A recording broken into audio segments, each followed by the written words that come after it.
No one is responsible for your career in your life except you. I'm not saying people don't care about you, but unless you're telling somebody that, that's not their responsibility. Welcome back to Rerouted, where we explore unique career paths to give you the tools you need to create the life you want. On today's episode, I talk with Angie Stacey, HR coordinator at Brunswick. We talk about Angie's entry into college later in life as a new mother, her early career and transition from a dental office manager to working in HR, and taking charge of your own career even when it seems impossible. Let's get into it. Angie, thank you so much for hopping on with me today. It's great to You're have you. welcome. I'm glad to be here. So let's dive right into it. Could you give me a brief overview of what you do right now? Sure. So I work at Brunswick Corporation. So we are the leader in marine recreation. So we're a boating company, but actually focus a lot on technology, AI, all that fun stuff that's coming about. So currently, I have three positions here at Brunswick. I do university recruiting. So I recruit at UIUC for engineers, computer science. Then I also have finance interns and a rotational program in finance that is for early talent that is based out of our corporate office. Along with that, I help our Navico PD&E, which is our power products and electronics division of Brunswick, with their HR. And then I also do administrative work for here at the lab on campus of UIUC. Okay, you've got a busy plate Yes, yes, then. I do. All right. Well, okay then. So, could you tell me a little bit about what you did after you graduated high school? Sure. So, when I graduated high school, I actually graduated early from high school. My parents got divorced my junior year, so I moved with my mother my senior year and decided that going from a class of about 40 people that I had known my whole life to about 150 and knowing about four people in the whole school was a little stressful. So went into the counselor's office and asked, is there any way for me to graduate early? So I took all the credits that I could, graduated early, and then started actually at a credit union as a teller. When I was in high school, didn't have many aspirations to go to college. None of my family has ever been to college. I have four brothers. Two of those brothers quit high school. My mom quit high school. So it wasn't really a thing for our family.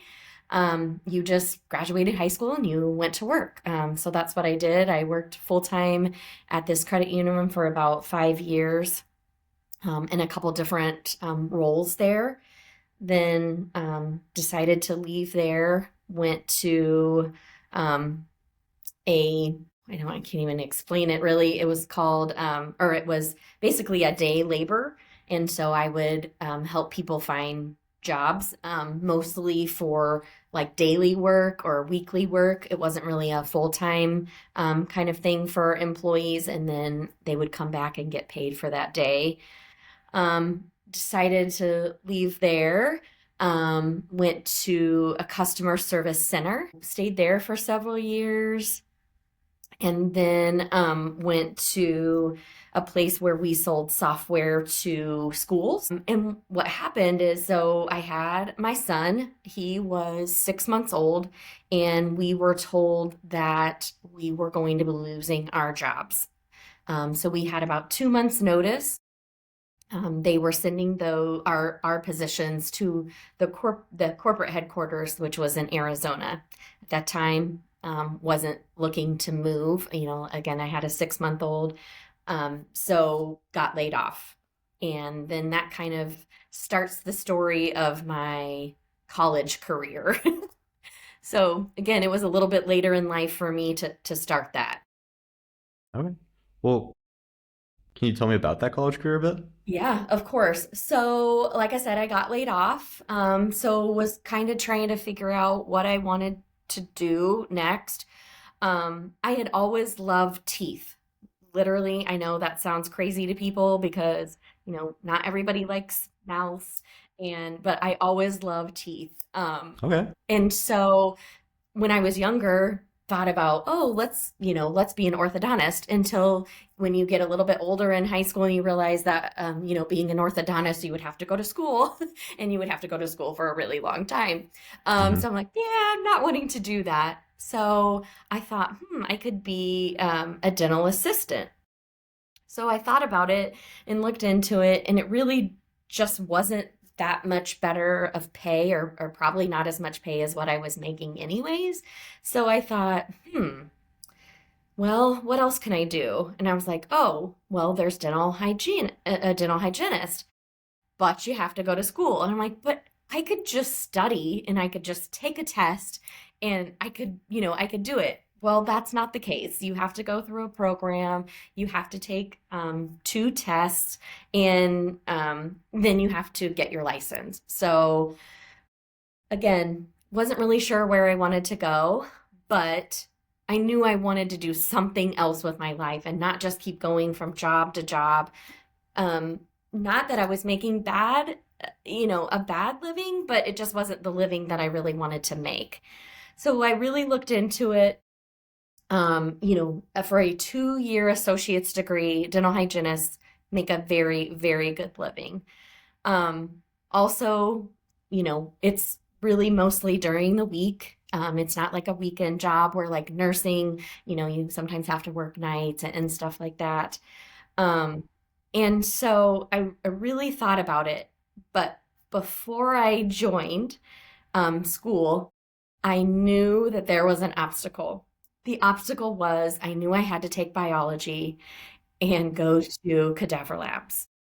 That Mm. was not something that I thought I would be able to do. So I went to Parkland College here in Champaign. I got laid off in December. Um, Stayed home a little bit with my son, and then that summer I started my gen eds, because you have to apply for dental hygiene school. So I was able to get all of my prerequisites done before I actually got into the program, which was really nice because, again, I had now a little over a 1-year old. So going back to school, I had a 1-year old. We were in the process of building our house when I got laid off. My husband is a carpenter, so he was actually literally building our house. So he was working full time and doing that on the nights and weekends. We had then moved in with my sister-in-law and lived in her basement. Yeah, so if you really put your mind to it, you can really do anything. Yeah, It was a seriously. very, very hard time. I Hmm. definitely had to be very disciplined in when I studied. I would wait until my son went to bed. So sometimes it was 9 or 10 o'clock before I was able to study. But if you really want to do something, you will find the time to do it.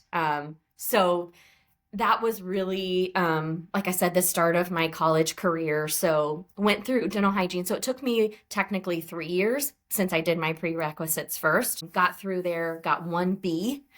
All the rest were A's, and there was only one person that got an A in the class that I got a B in. So I was pretty proud of that. So graduated Very with a good. 3.9 GPA, like I said, with a child. I was pretty proud of myself. So yeah, so in that time while I was in school, actually the last month that I was in school, I got pregnant with my daughter. so so that was fun.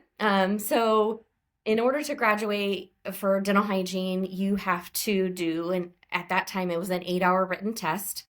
And Mm. then you also have to do a practical, which is where you actually clean somebody's teeth and somebody grades you on that. So we did those, and then you wait about 2 months before you get those results back.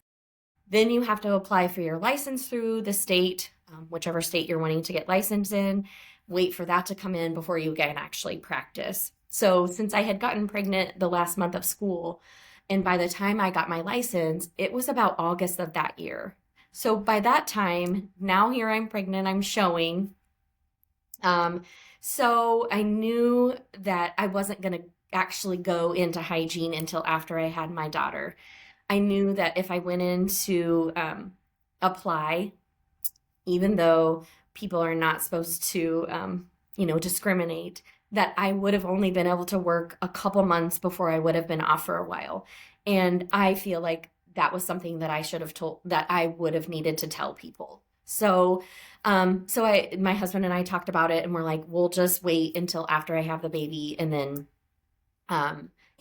look for something. So I was like, okay, so I was already in school. It's kind of silly. I'm still working part-time, and taking care of or I was pregnant, taking care of my now 4-year old and, working part-time. So I'm like, I should just go ahead and keep going to school because maybe at some point I'll want to go back, but I don't really know. So I started to go to Eastern Illinois. So I thought I'll just take a few classes. It was online. I think I had to go there one time for a weekend for one of my classes. So then my daughter came. So she was born on New Year's Eve. So I had gotten through all, that first semester. And I'm like, okay, I don't know if I can do this. I don't know if I can continue on, have a baby, have a 4-year-old, and try to work. So that was kind of my end of Eastern, Illinois University. So actually went in for one of my dental checkups, brought my baby, and so it was at my dentist, and they're like, "Hey, didn't you go to hygiene school?" And I said, "Yeah, I actually did." And they're like, "Hey, our other hygienist is going to be on maternity leave here pretty soon. The dentist already knows you. You've been coming here for who knows how many years, and he knows you're a nice person. He knows that other people could work with you. So would you want to fill in for her?" And I was like, of course. So it was really awesome that I got to work for my dentist, who I thought was the greatest person ever. And that was actually the reason I wanted to go into hygiene school, is because when I would go there, it just seemed so much fun. It didn't seem like work to me when I went there. Of course, it probably was to them, but everybody was chit-chatting and, it just seemed like a really fun office. And so I'm like, what better way for me to get started than to get started at my dentist that made me really want to be a hygienist. Yeah. So that was awesome. So I did that. So that's called subbing. So a lot of people start out that way. It was very congested here, because most of the people that they accepted into Parkland were, in district. So it was just saturated with people because every May, new probably about 30 hygienists came out. So at that time, it was really difficult to find something.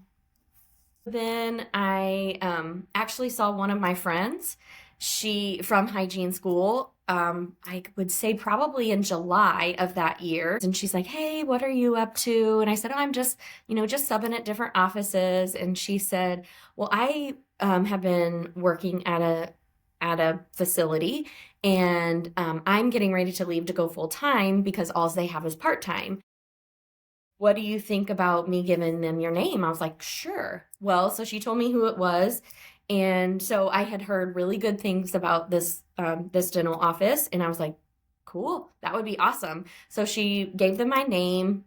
Within that next couple of days, I went and handed in my resume, because, again, back then it was really hard to get a position. So I literally would print out just resumes upon resumes and just would go into different offices and, give them my resume so they would like, "Hey, here I am." So I started there in August of, oh gosh, 2008, and, started part-time. Then, kind of progressed from there, then went to full-time when somebody left, or we ended up getting busier. So we added more full-time roles. And then about 6 years in, we were just kind of having, issues with turnover at our front desk, and, just a lot of things that weren't going quite as the office would want. So the dentist had known that I had been in customer service forever. So he asked me if I would be willing to go up to the front desk part time. And I was like, no, no, I don't want to do that. I went to get out of that portion of customer service. I like my customer service that I do because it's really, focused on me and the patient. And he's like, I just really think you would be really, really good at it. And he's like, I know you're really good with patients. And I was like, no, I'm sorry. So continually throughout like about 6 to 8 months, he kept kind of just nudging me and nudging me. And I'm like, no, I don't know. I don't want to. So then I don't know. I guess he caught me on a different day or something. And so I went back to my husband and spoke with him. Our kids were still pretty little. Um, and being in hygiene, I mean, you have to be there for the patients. Maybe this is better for me, and a little more flexibility. The other lady that was at the front desk, I also knew that she would be retiring within a couple years, that I could take over more of her roles, which is stuff that interested me also. So I was like, okay, well, I'll do part-time at the front desk. I'll do part-time hygiene. Um, and so then it just kept getting more and more involved at the front desk. And again, then this lady retired. So my hours were like 7 to 2:30, or I could do 8 to 2:30, or I could do 8:30 to 2:30. It just kind of depended. So I kind of picked my own schedule as long as we had coverage.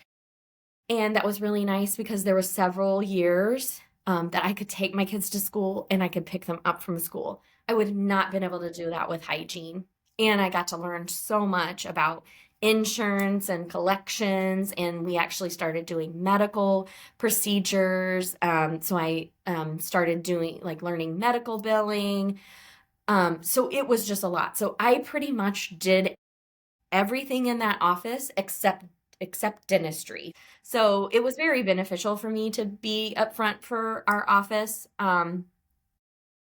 But I will also say I did not learn how to say no. The more you take on, the more people give you. After COVID got pretty bad with patients and stuff. I mean, it just got to be really, really, really crazy. So I think that kind of um, just made me tired of that type of environment. Um, and it wasn't really going the way that I wanted it to. Not only that, I was not being the person that I wanted to be at my office. I really wasn't. I think I was very stressed out and didn't realize how to say no, because I felt like there was a lot that needed to be on my shoulders. Um, and so at that time, I talked to my husband and we talked through it. And I knew that I was probably going to lose money, in wages leaving because you get paid so well being a hygienist. But money wasn't everything. My well-being, mental well-being was something that I needed to concentrate on. And so I applied for here at Brunswick. So I applied. It was for an administrative assistant job. I was like, "Oh, I can do that." I was very, very busy at the dental office, like very busy. I would take work home. But again, didn't exactly know how to say no. So applied, had several interviews, and then they were, we do everything in kind of semesters here at the lab. And so they were saying, we probably won't hear anything for a while because we're winding down this semester. Then we'll start up the new semester because a lot of our employees here are interns. And so I was like, okay, fine. Didn't think much more about it. Actually talked with the owner of the dental office about my struggles and how, I would like things to change. And so we were really going to start working on that. And that was on a Friday that I, kind of had to sit down. And that Monday, they came back. So this was in January. And I think I applied here for like September, October, they came back and said they would offer me the position. And so I was like, oh no, here I am, talking to the owner, and I had been there for 12 years, and my plan was to retire from there. And here now I have this new opportunity. So of course my husband and I talked through it.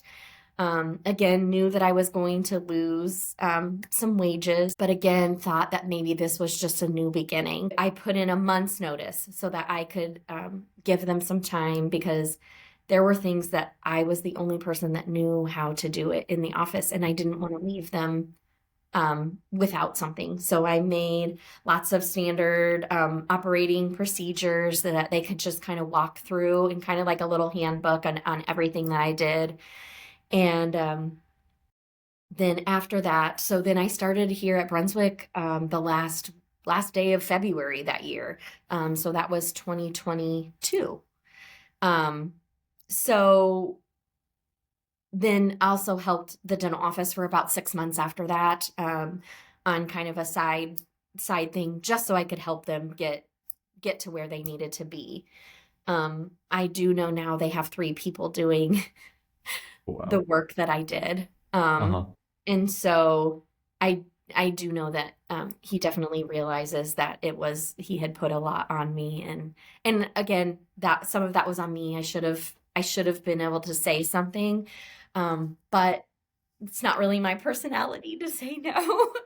As you can Sure. see, I have 3 positions here now. So Uh-huh. Yeah, and then when you leave here, then there will be 3 more people that fill these spots, of no, course. I hope No. not. I hope not. Mhm. So that kind of leads us, like I said. So then I started here in February of 2022.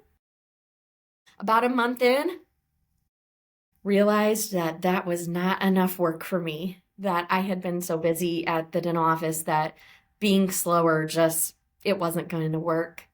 So I talked with my boss, and he just kind of looked around at the organization to see where I could kind of do other roles. So started doing a little bit of HR stuff, more like administrative HR.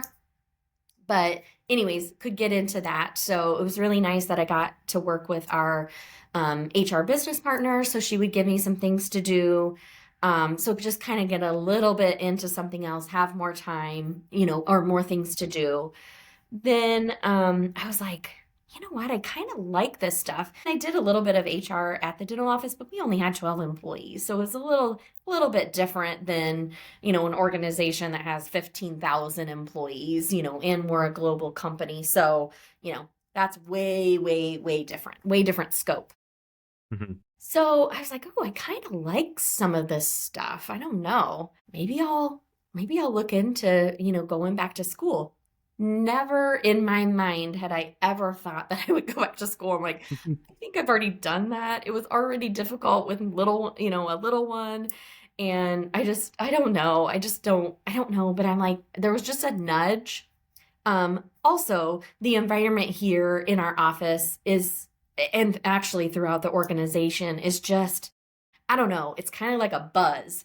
And I work with a lot of engineers. They're super duper smart. And I'm like, you know what? I'm smart. Like, I could do this, right? I did it the first time I had a 1-year-old, for goodness sakes. I can pretty much do anything. Mhm. And so I was like, you know what? I'm gonna look into it. That, like, again, I started here in February. So that summer, or I started obviously looking into it, but that summer I started back at EIU.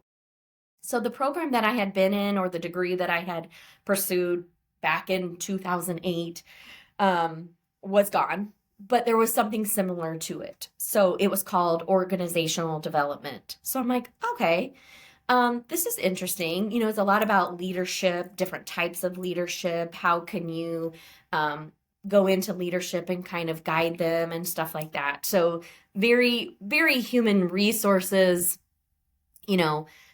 geared towards. But it was also something that I was like, okay, it's not just HR. It's a lot of other things incorporated into that. So that's what I did. So I started that. So that would have been 2022. So I got that summer. And then Brunswick, they actually help with tuition. So once you've been here for 6 months, they start, you can apply for them to help you with tuition. So that fall, I would have been here 6 months. So I got to use the tuition for 2022. So I think that summer I took like 3 or 4 classes, fall 3 or 4 classes. And then 2023 came about, so I could use tuition again. So I was like, okay, I'll just do that. So while I was at work, I was like, okay, still want to do more. So then they started give me the recruiting aspect for our office. So I started working with a team that's called University Recruiting. So they do all the intern and co-op recruiting for our organization. And then, like I said, I do assist with a rotational program. Then I found out that in the bachelor's program that I was pursuing, that you could dual credit. So if I wanted to go into the master's program, which was called talent development. So then, then it kind of goes down into more in depth about people and how you can, do training and teach them about the leadership skills that you learned and really how you can incorporate that into actual people. And so I was like, okay, well, that's perfect. That sounds, definitely where I'm going. And so I'm like, well, okay. So I could transfer 9 of my bachelor credits to my master's. So I graduated in 2023 with my bachelor's and then went and continued for my master's and graduated with that in July of 24 with my master's because of the dual credits and just the way that I had it planned out. It was only a little over a year that I could do my master's in. So I'm like, why not? I'm already in school. I've already been writing papers. And this is really something that I really am looking forward to doing the rest of my career. So it just was kind of a no-brainer. So yeah, so I've now, like I said, graduated last year with my master's degree. And so now I'm just trying to figure out exactly where in HR I want to go. There is the recruiting side, there's the HR side, there's benefits, there's so many avenues that you can go Yeah. into. But it's really, really awesome that I keep in connection with my managers because I have 3 because I work for 3 different Yeah. 3 different groups. Just kind of like explaining to them what I'm looking for, what kind of experience that I want to get, and they've been really good with letting me get into different projects. I've been in so many projects this last year that I would have never gotten exposure to had I not, for one, asked for it, and for 2, being in the position that I'm in. I'm on projects that even some HR people would not be involved in. But because I'm asking for it, and I also have guidance of one of my managers, I'm not out here just flailing. We're in this in partnership. So it's really good that, she helps give me guidance. And I've also felt that I've contributed some to it with the information that I've received with my, 2 degrees. So I don't feel like I'm just kind of tagging along. I really feel that I've been able to contribute to the projects that I've been on. So that is the story of my long career. Yeah. Well, I want to bounce us back 15 or 20 years first, real quick, because I Okay. am wondering. I want to know, how do you look back on that period where you had your 1-year-old, you were just starting school, and you were going through that time where there was so much happening? How do you look back on it? I look back on it and just like I said, I'm very proud of it. It was very stressful. Again, like I said, we were building a house. My husband, was busy doing that, and we had a small child. But it makes me just grateful that I was able to do that I actually had the support of my husband and other people in our family. You really just can't do everything alone. I've now been married 25 years just in October. And none of this would have happened without his support. I would have never gone back to school for dental hygiene. I would have never gone back to school for my bachelor's and master's had he not been on board and, really encouraging me to be able to be the person and have the career that I want to have. So just grateful that that I was able to pick, or somebody picked for me, a person to be able to be by my side through all of that. And honestly, I mean, I don't feel like I can underestimate like how impressive that is to me that you managed to do all that. It's something where I have a lot of respect for that. So Thank that's I you. want to give you some flowers for that. That's incredible, truly. Have there been, you mentioned the things that you got from your degrees that you're now bringing into the work now. Were there any skills that you got from like managing the dentist office that you're pulling into your work now, or what is that? Is there any transferable thing there?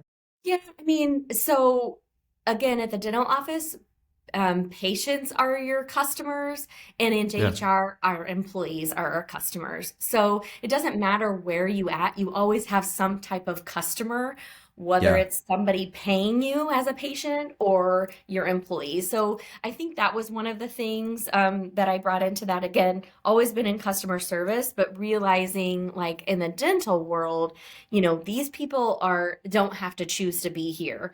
And neither Mm. do these employees. The employees Yeah. don't have, I mean, they are choosing to be here every day in the organization. So you want to make sure that, they're feeling respected and heard, and that they have opportunities that they can advance. So, I feel like I'm getting that opportunity, that I want to make sure that if I hear of something where, an employee is coming to us saying, I just don't feel that, or I feel this way, or this has happened, and I am not sure exactly where to navigate this through, that, I can be there and be one of their cheerleaders to be able to do that with them too and see them through. So I think, not only at the dental office, but every position that I've been in, really tells you how important people are. I mean, Yeah.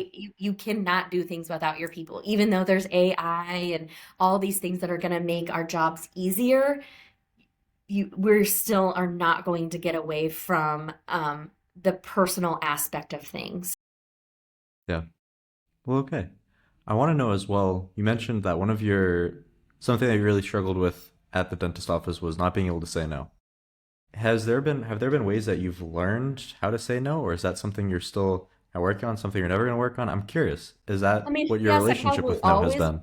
Yeah, I'm probably always working on it, but I have been able to really step back and kind of look at all of the situations. So not just be like, yep, yep, yes, yes, yes, I'll take that on, I'll Hmm. take that on. Really, now I feel like I'm taking on things with more meaning. Um, and if it's not something that is going to um, that I'm not going to be wholeheartedly in, I don't mind to help anyone. But if it's something like a short term, I don't mind helping. But if it would be long term and that's not really something I want to do, I feel like now I have the confidence and the voice to be able to say, I don't mind assisting with this, but in the long term, that's not something I want to do. So I will, come alongside with you and help you. But we need to figure out a long-term solution for that. So I think just in growing, in myself and seeing what happened to my life when I was at the dental office, I never want to be really that person again. I don't feel like I was very nice sometimes. Again, because of the stress that I was having, I was not learning how to deal with that very well. And I think more and more now that I've learned how to deal with that a little bit better. And again, some of that is because I feel like I've grown and realized that not and saying yes to everything is not always good for you or the organization themselves, as you can see what happened with the dental office. So Is there any sort of validation that comes with seeing that three people were hired to take your one job? Is there any sort of like, aha, I was doing way too much? yes and no. I mean, I feel Okay. good that I was able to provide that for him. And save him some money, I guess I should say, because he is one of the kindest people that I know, and I still go there, and I still think he is the best dentist and has the best office. But it is a little bit of validation saying, I think I said something, but maybe I didn't say it the right way to where I needed some assistance, and I was just getting really burnt out, and taking on everything that I did. And I wish I would have sat down, I guess, earlier in the situation to be able to say something, but I just felt like it was all on my shoulders. I'm really kind of bad about that. I really like control, or I used to. Um, and so yeah, so I just think in looking back at that situation, I'm so grateful for everything that I learned there.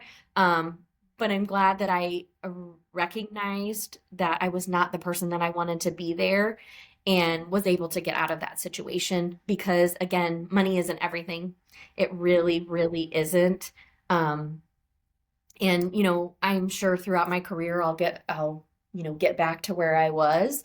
But the money just wasn't worth it. It doesn't matter how much I would have gotten paid there.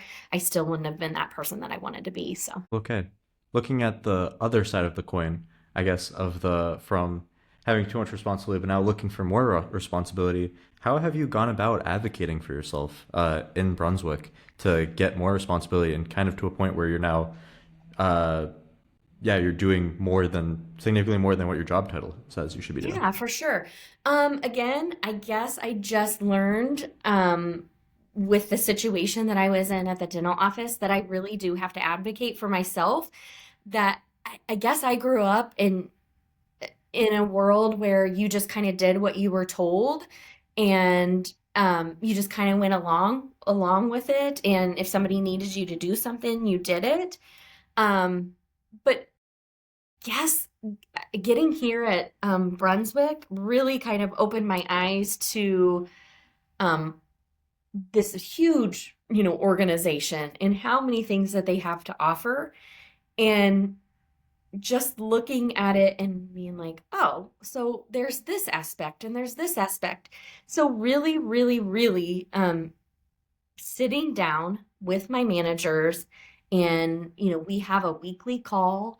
I do have a manager that's here in the office, but most of my other ones are remote, so having a weekly call, and in that weekly call we're talking about work, but if I need to talk about something about me and my career, I'll set up another call with them. It's not, you don't have to just wait, until somebody gives you something. You really need to go out Yeah. there and go after it, because no one is responsible for your career in your life except you.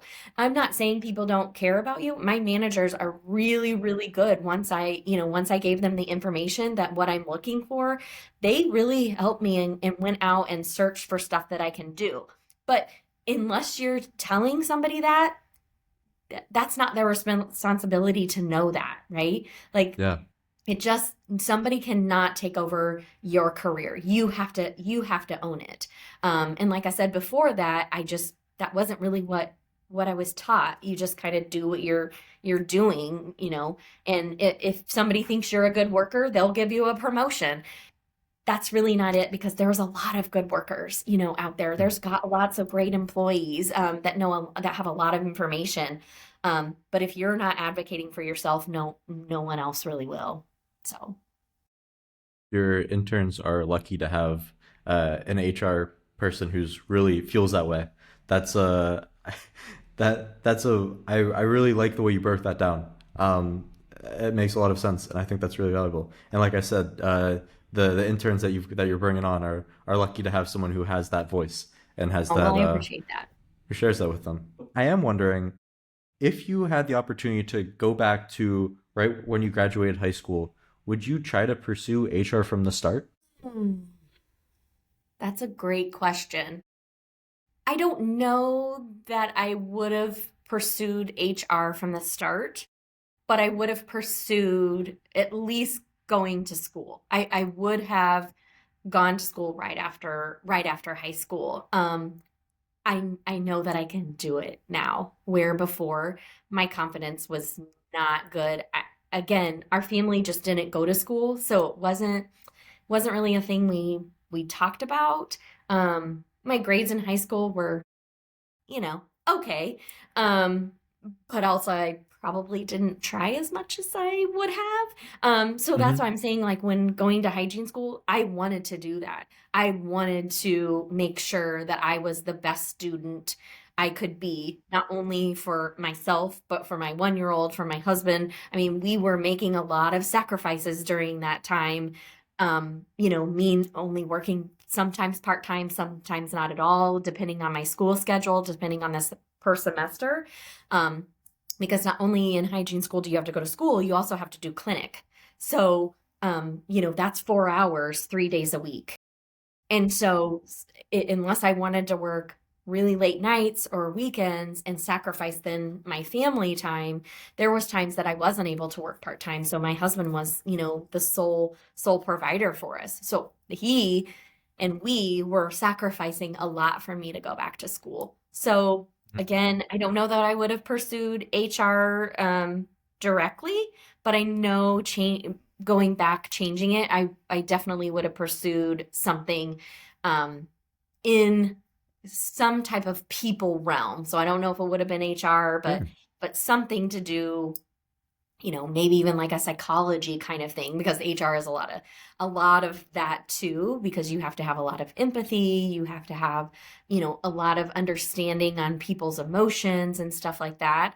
So again, don't know that it would have been HR, but I know that it would been something concentrating in the human aspect of life. So yeah, that's one thing I definitely would have changed.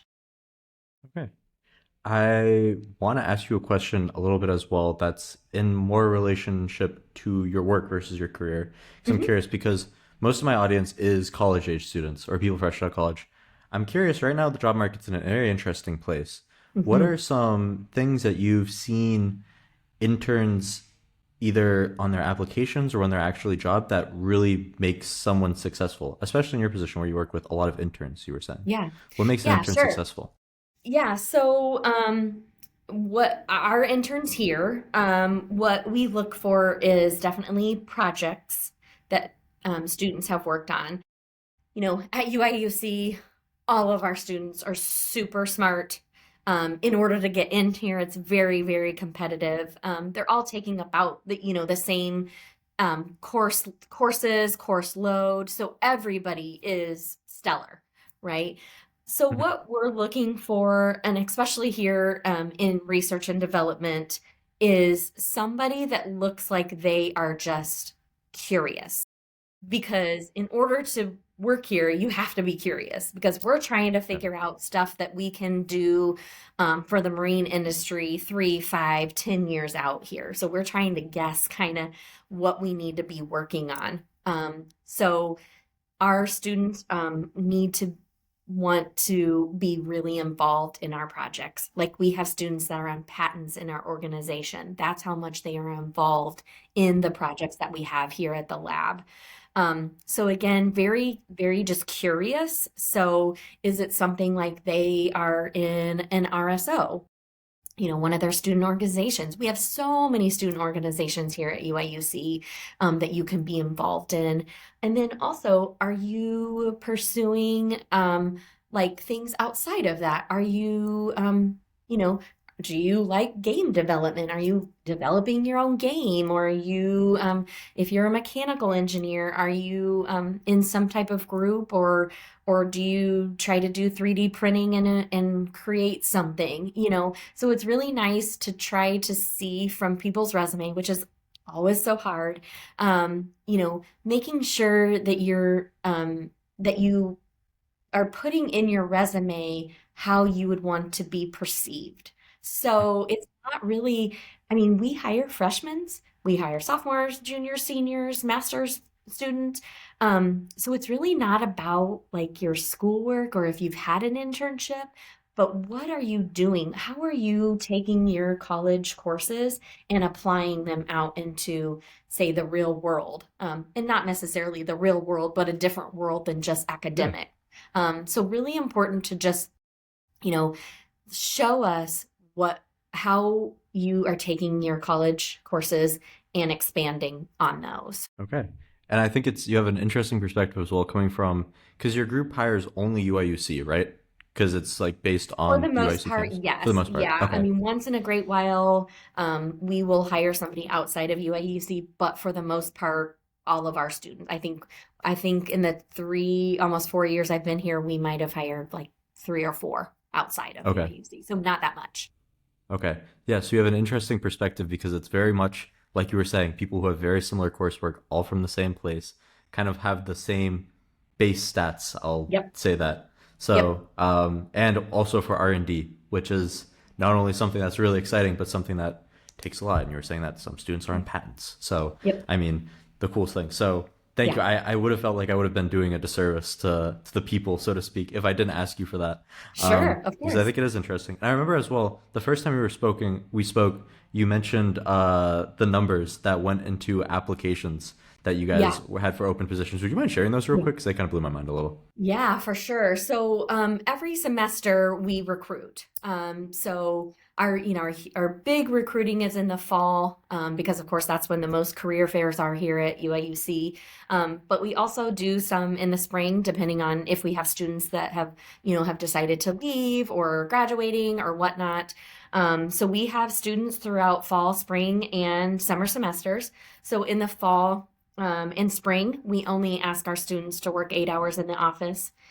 They can work up to 20 hours. And then during the summer, we have them work full time because we just feel like, oh my gosh, it's the energy here is so different during the summer. It's so much fun because you've been here, you've kind of got to know the organization, our culture, the other interns, been introduced to your project, and then in the summer you just kind of go full blast on what you want to get done. But yeah, it is very competitive, especially all in Research Park. There's a lot of research and development here, but depending on the position, always we have some type of software, intern. And for our software interns, this last fall recruiting, we got 1,800 applicants. Now, some of those did not pay attention to the job description where they were not at UIUC, so it was very easy to weed some of those out, and some that didn't meet any of the criteria.